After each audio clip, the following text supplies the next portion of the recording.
मेरा नाम शकील है और ये जो वाक़या मैं आपको सुनाने वाला हूँ ये अब से तकरीबन 23 या 24 साल पहले यानी 1999 या 2000 में मेरे साथ पेश आया था।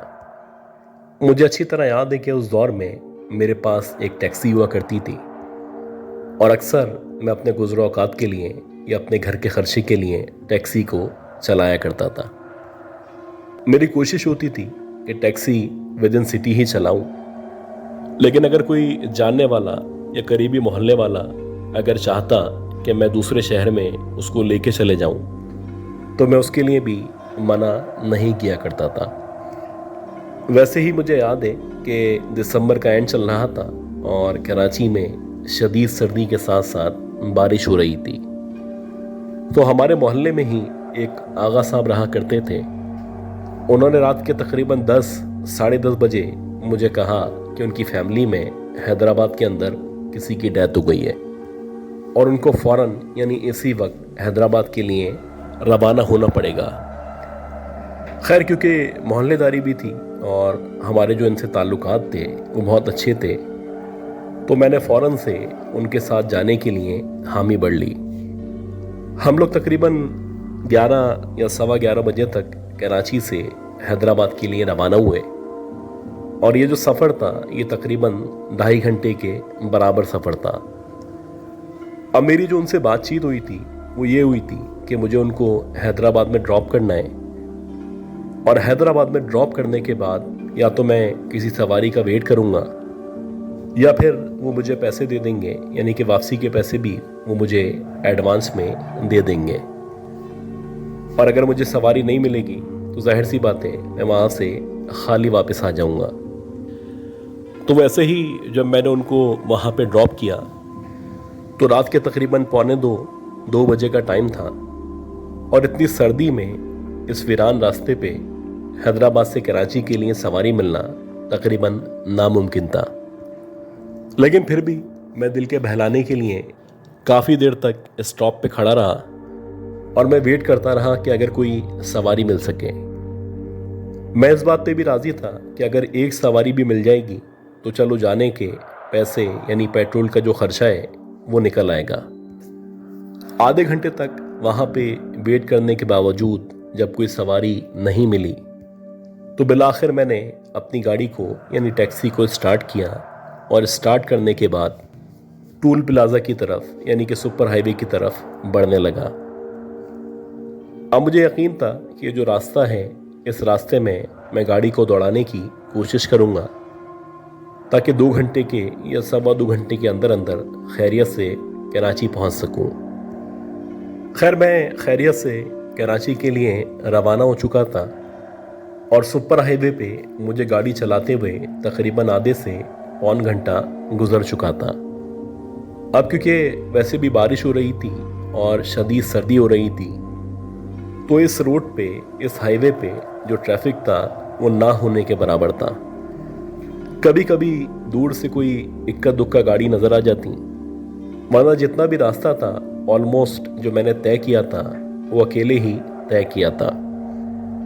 इसी दौरानिए में जबकि मुझे गाड़ी चलाते हुए तकरीबन 1 घंटा गुजर चुका था तो एकदम से मेरे बराबर में एक गाड़ी जो कि शायद सुजुकी की तरह गाड़ी थी वो आके मेरे साथ साथ चलने लगी। आमतौर पे इस रूट पे या इस हाईवे पे जैसे कि आमतौर पे ट्रक्स वगैरह या इस तरह की जो लोडिंग गाड़ियाँ होती हैं वो भी हैदराबाद से या सक्कर से या दीगर शहरों से फ्रूट्स वगैरह लेके या सब्जियां लेके कराची की तरफ जा रही होती हैं। तो मेरा ख्याल था कि जो सुजुकी मेरे बराबर में आई है उसमें बज़ाहिर देखने से ऐसा ही लग रहा था जैसे पीछे गाय वगैरह का चारा रखा हुआ है। ये जो सुजुकी थी, इस सुजुकी के अंदर यानी फ्रंट साइड पे एक ही बंदा मौजूद था और वो खुद से ही इस सुजुकी को ना सिर्फ ड्राइव कर रहा था बल्कि आमतौर पे जैसे इस तरह की जो लोडिंग गाड़ियाँ होती हैं उनमें आमतौर पे एक बंदा ड्राइव करता है जबकि जो दूसरा बंदा है वो आमतौर पे पीछे खड़ा होता है। तो ये जो सुजुकी थी इसमें पीछे की तरफ चारा मौजूद था और बज़ाहिर कोई दूसरा बंदा नज़र नहीं आ रहा था। एक अजीब बात यह थी कि जिस स्पीड से मैं टैक्सी चला रहा था उतनी ही स्पीड से वो जो सुजुकी वाला था मुसलसल मेरे साथ साथ चल रहा था। इसी दौरानिए में जबकि मेरी नज़र बार बार उसके ऊपर या पीछे जो उसका चारा वगैरह पड़ा हुआ था उस पर पड़ रही थी, तो अब की बार जब मेरी नज़र पीछे चारे की तरफ पड़ी तो मुझे ऐसा लगा कि उस चारे के ऊपर बज़ाहिर ऐसा लग रहा है जैसे कोई बैठा हुआ है। अब चलती हुई गाड़ी थी, मुसलसल उस तरफ देखना मुमकिन नहीं था, लेकिन जितना मुझे नज़र आ रहा था उसके मुताबिक मैंने ये देखा कि बज़ाहिर ऐसा लग रहा है जैसे कोई औरत है जो उस चारे के ऊपर न सिर्फ बैठी हुई है, बल्कि अजीब बात यह है कि उस औरत को जो हुलिया है वो बहुत ही अजीब हुलिया है। उसके जो कपड़े हैं वो बहुत ही फटे पुराने कपड़े हैं। हालांकि शदीद सर्दी हो रही थी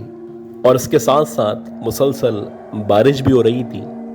लेकिन उस औरत ने ना ही कोई स्वेटर, ना ही कोई शॉल और ना ही इस तरह की कोई चीज़ पहन रखी थी। कुछ अजीब से बिखरे बिखरे उसके बाल थे और उसके बाल इस कदर लंबे थे कि सुजुकी क्योंकि बहुत तेज़ चल रही थी तो उसके जो बाल थे वो इस कदर लंबे थे कि वो लहरा के सुजुकी से बाहर की तरफ निकले चले जा रहे थे। इसी दौरानिए में जबकि उसने अपना जो सर था या अपना जो मुंह था वो नीचे की तरफ कर रखा था, जब मैं उसको मुसलसल देखता चला गया तो उस औरत ने एकदम से मेरी तरफ देखा। जैसे ही उस औरत ने एकदम से मेरी तरफ देखा और मेरा उसके साथ आई टू आई कांटेक्ट हुआ तो एक अजीब बात यह थी कि उस औरत की जो आंखें थीं, यानी उसकी जो आई बॉल्स थीं, वो मुकम्मल तौर पे सफ़ेद थीं और इस अंधेरे में बहुत ज़्यादा वाज़े तौर पे नज़र आ रही थी। अच्छा, जबकि मैं उस औरत को मुसलसल देख रहा था और मैं हैरान हो रहा था कि इतनी खौफनाक औरत इस सुजुकी के पीछे यानी चारे वाली जगह पे बिला आखिर क्या कर रही है, तो वो जो ड्राइवर था वो एकदम से मेरी तरफ इशारा करने लगा और वो इशारों ही इशारों में मुझसे पूछने लगा कि पीछे क्या देख रहे हो। अब जब उसने 2-3 दफ़ा मुझसे इशारों में पूछा तब कहीं जाके मेरी समझ में आया कि वो बिला आखिर मुझसे क्या पूछना चाहता है। बहरहाल जब मेरी समझ में आया तो मैंने उसको कहा कि तुम्हारी सुजुकी के पीछे की तरफ जो अजीब से हुलिये की औरत बैठी हुई है वो बिला आखिर कौन है, क्योंकि किसी भी तरह ये जो औरत थी ये इंसान नहीं लग रही थी। अब जब ड्राइवर की समझ में मेरी बात आई तो वो कहने लगा कि इस सुजुकी में सिर्फ मैं ही मौजूद हूँ और मेरे अलावा पीछे की तरफ चारा पड़ा हुआ है। जबकि मैं उसको बार बार समझाने की कोशिश कर रहा था कि तुम्हारी सुजुकी में पीछे चारे के ऊपर एक औरत बैठी हुई है। खैर, मेरे बार बार कहने पे वो जो ड्राइवर था उसने आहिस्ता आहिस्ता करके गाड़ी को उल्टे हाथ पे दबाना शुरू किया। अब उसको लग रहा था जैसे मैं उसको किसी चोर के बारे में इंफॉर्मेशन दे रहा हूँ या उसको बताना चाह रहा हूँ कि कोई डाकू, कोई चोर या इस तरह की चोरनी तुम्हारी गाड़ी के अंदर बैठ चुकी है। तो यही सोचते हुए उसने आहिस्ता आहिस्ता करके जैसे जैसे गाड़ी को उल्टे हाथ पे दबाना शुरू किया तो मैं एक कन्फ्यूजन का शिकार हो चुका था और मेरी समझ नहीं आ रहा था कि मैं गाड़ी को रोकूं या भगाता हुआ आगे चले जाऊं। लेकिन फिर एकदम से मेरे दिल में आया कि अल्लाह ना करे कि ये यहाँ पे गाड़ी को रोके और इसके साथ कोई इस तरह का वाकया पेश आ जाए। तो मैंने भी आहिस्ता आहिस्ता करके उसके बाद गाड़ी को उल्टे हाथ पे दबाना शुरू किया। पहले उसने अपनी गाड़ी रोकी और उसकी गाड़ी से तकरीबन 15 या 20 फीट के फासले पे मैंने भी अपनी गाड़ी को या अपनी टैक्सी को उल्टे हाथ पे रोक दिया। अब टैक्सी को रोकने के बाद जब मैं टैक्सी से बाहर निकला और मैंने सोचा कि मैं जाके उसको बताता हूँ या देखता हूँ कि बिलाखिर ये कौन मखलूक है, तो जैसे ही मैं उसकी सुजुकी के करीब पहुँचा तो उस आदमी ने भी मेरे साथ पीछे की तरफ जाके देखना शुरू किया और जैसे ही हम सुजुकी से यानी फ्रंट साइड से बैक साइड की तरफ बढ़ने लगे तो अब उस चारे के ऊपर ना ही कोई औरत मौजूद थी और ना ही किसी औरत का नामो निशान मौजूद था। हालांकि अभी कुछ देर पहले मैंने अपनी आंखों से उस औरत को इसी इशारे के ऊपर न सिर्फ बैठे हुए देखा था, बल्कि वो उसके साथ साथ कुछ अजीब तरीके से न सिर्फ मुझे देख रही थी, बल्कि एक क्रीपी सी मुस्कुराहट थी जो उसके चेहरे पे मौजूद थी। खैर, मेरे मुतादिद बार समझाने के बाद तब कहीं जाके वो जो ड्राइवर था उसको यकीन आया। वो काफ़ी देर तक मुझसे यही बहस करता रहा कि आप शायद मुझे डराने की या मुझे परेशान करने की कोशिश कर रहे हैं। खैर, जब मैंने उसको समझाया कि मैं आपको क्यों डराऊंगा या आपसे गलत बयानी क्यों करूंगा, तो कहीं जाके उसकी ये बात समझ में आई। बहरहाल उसके बाद वो जो ड्राइवर था वो मुझसे रिक्वेस्ट करने लगा कि अगर आप भी कराची की तरफ जा रहे हैं तो कोशिश करें कि अपनी टैक्सी को मेरे साथ साथ चलाएं, क्योंकि कहीं ऐसा ना हो कि आगे कहीं जाके आप अलग हो जाएं, मैं अलग हो जाऊं। और वो जो मखलूक थी जो आपने मेरी सुजुकी के पीछे की तरफ बैठे हुए देखी थी, वो दोबारा से मेरी सुजुकी में आके बैठ जाए। ऐसा ही हुआ कि मैं उसके साथ कराची तक, या आप कह सकते हैं कि कराची से थोड़ा पहले तक मुसलसल न सिर्फ साथ चलता रहा, बल्कि इस पूरे रास्ते में जितनी भी हमें कुरानी आयत आती थी, हम दोनों मुसलसल उसकी तिलावत करते रहे। ये मेरी ज़िंदगी का एक ऐसा वाक़या था जिसके ऊपर मैं जब भी गौर करता हूँ तो मुझे आज भी एक अजीब सा खौफ महसूस होता है, और मुझे यकीन आ जाता है कि अक्सर लोग हाईवे के बारे में, ख़ास तौर पे सुपर हाईवे के बारे में इस तरह की बातें किया करते हैं कि उन्होंने रात के औकात में इस तरह की मखलूक को सुपर हाईवे पे या फिर लिफ्ट मांगते हुए देखा है। और जो लोग भी इस औरत को या शुरैल को लिफ्ट देने की या उसकी मदद करने की कोशिश करते हैं तो वो मुख्तलिफ बहानों से उनकी जान लेने की या उनका एक्सीडेंट कराने की कोशिश किया करती है। अच्छा गाइस, ये जो स्टोरी मैं अब आपको सुनाने वाला हूँ, ये स्टोरी हमें हिंदुस्तान से आकिब साहब ने शेयर की है। ये बताते हैं कि जो भी वाक़यात थे ये इनके फादर के साथ अब से तकरीबन 11 या 12 साल पहले न सिर्फ पेश आए थे, बल्कि जो वाक़यात थे, इन वाक़यात के होने के बाद इनके फादर को, बल्कि इनकी पूरी फैमिली को यकीन हो चला था कि इस दुनिया में इस तरह की बहुत सारी मखलूक़ात मौजूद हैं जो आपको आम तौर पे नज़र नहीं आया करती, लेकिन जब वो नज़र आना शुरू होती हैं तो ना सिर्फ आपकी ज़िंदगी बदल के रह जाती है, बल्कि आपके लिए उन हालात में जीना बहुत ज़्यादा मुश्किल हो जाता है। इनके जो फादर थे वो बुनियादी तौर पे एक गवर्नमेंट सिक्योरिटी इदारे में जॉब किया करते थे। अब हर कुछ अरसे के बाद, ख़ास तौर पे हर 2 साल के बाद, इनकी जो पोस्टिंग थी वो मुख्तलिफ़ एरियाज़ में, मुख्तलिफ़ सिटीज़ में, इवन के बॉर्डर पे भी की जाती थी। तो वैसे ही अब से तकरीबन 10 या 12 साल पहले इनकी जो पोस्टिंग थी वो राजस्थान के करीब एक बहुत बड़ी, एक मशहूर जगह है, वहाँ पे कर दी गई थी। अब ये जो एरिया था, इस एरिया में आम तौर पे फोर्सेस के लोग थे, और यहाँ पे जैसे हमारी तरफ कैंट का एरिया हुआ करता है, वैसे ही एरिया था, और कुछ घर आबाद थे, कुछ घर खाली थे,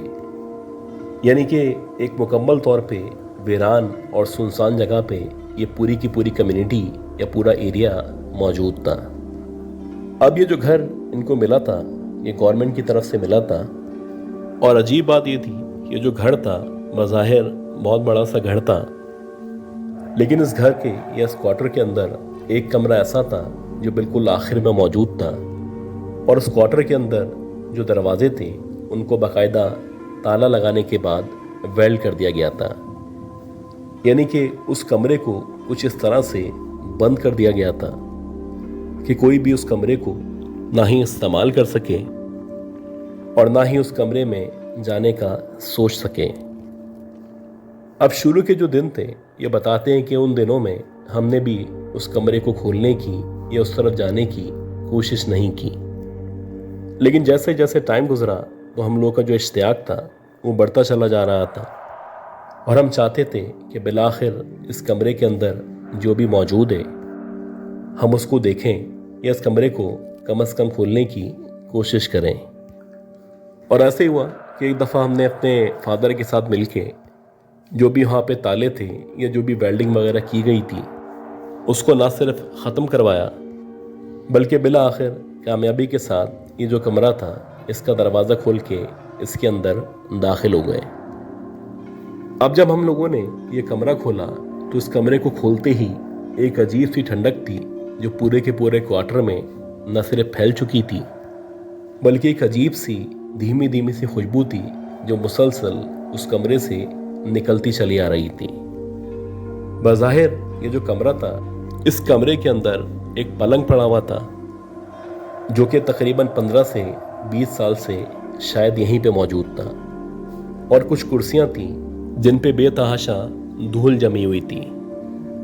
अजीब बात यह थी कि जो कमरा था, इस कमरे के दरवाजे पे बहुत सारी बड़ी बड़ी स्टील की कीलें लगी हुई थी।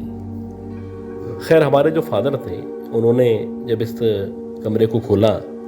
तो खोलने के बाद हम सबको कहा कि इसकी सफाई करो, और सफाई करने के बाद जो भी यहाँ पे कीलें लगी हुई थी हमें कहा गया कि ये जो कीलें हैं इनको बाहर निकाल लो। अब शुरू में हम लोगों ने कहा कि इन कीलों को निकालने की ज़रूरत नहीं है, लेकिन जब हमारे फादर मजबूर करने लगे तो बिला आखिर हमने वो जितनी भी कीलें थी एक एक करके सारी निकाल दी। अब ये जो आने वाले 2 या 3 दिन थे ये तो बड़े नॉर्मल थे और बाज़ाहिर सब कुछ ठीक लग रहा था, लेकिन उसके बाद चौथे दिन से एक अजीब सा वाकया हम सबके साथ पेश आना शुरू हुआ। अक्सर ऐसा होता कि जब घर में कोई भी मौजूद नहीं होता तो तमाम घर वालों ने ये नोटिस किया कि उस कमरे के अंदर से एकदम से एक औरत निकलती है जिसने आमतौर पे ब्लैक कलर के कपड़े पहन रखे होते हैं,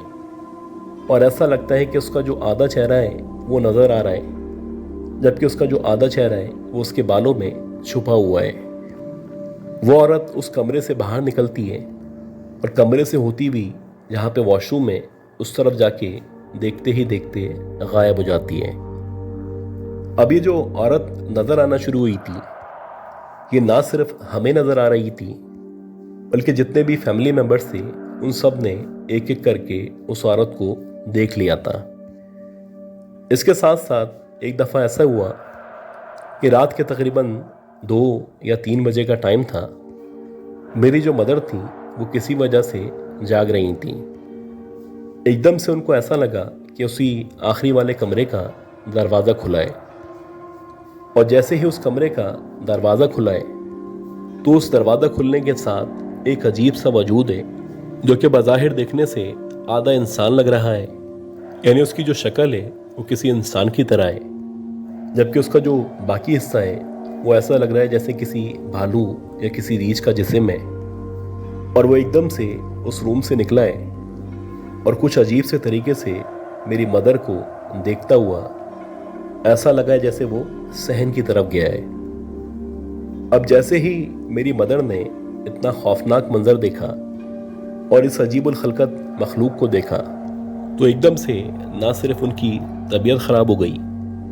बल्कि उनके ऊपर खौफ तारी हो गया। वो बताती हैं कि मैं चाहने के बावजूद भी ना कुछ पढ़ पा रही थी ना ही वहाँ से हिल पा रही थी, और मुसलसल बस मुझे ये डर लग रहा था जैसे किसी भी लम्हे ये जो मखलूक अभी सामने से गुजरी है वो एकदम से मेरे कमरे में या मेरी तरफ बढ़ती चली आएगी। खैर जैसे जैसे ये जो वाक़यात थे ये बढ़ना शुरू हुए थे तो इसी दौरानिए में जो मेरे फादर थे उन्होंने मुख्तलिफ झाड़ फूक करने वालों से, ख़ास तौर पे जो एक करीबी मस्जिद थी उनके इमाम साहब से रब्ता किया, और जब उन इमाम साहब से रब्ता हुआ उनको सारा का सारा वाक़या बताया गया तो उन्होंने कुछ आयत वगैरह बताई और उन्होंने कहा कि ये जो आयतें इनको मुसलसल पढ़ते रहना है, और ख़ास तौर पे वो जो आखिरी वाला कमरा था जिस कमरे से वो मखलूक़ात बाहर निकलती हैं उस कमरे को आपने बंद करना है, और बंद करने के बाद मैं आपको कुछ कीलें दे रहा हूँ। ये कीलें दोबारा से उस कमरे के दरवाजे पे या उसके जो भी मुंडेर है उन पे लगा देनी है। ऐसे ही हुआ कि जैसे जैसे उन्होंने कहा था वैसे वैसे हमने वो आयत पढ़ना शुरू की, उस दरवाजे को बंद किया और जो भी कीलें हमें दी गई थी वो सारी की सारी वैसे वैसे तरतीब के साथ हमने लगा दी। और जब हमने ये कीलें लगा दी तो उसके बाद से वो जो भी मखलूक़ात थी जो हमें नज़र आना शुरू हो गई थी वो एकदम से ऐसा लगने लगा कि दोबारा से उसी कमरे के अंदर जाके क़ैद हो गई हैं।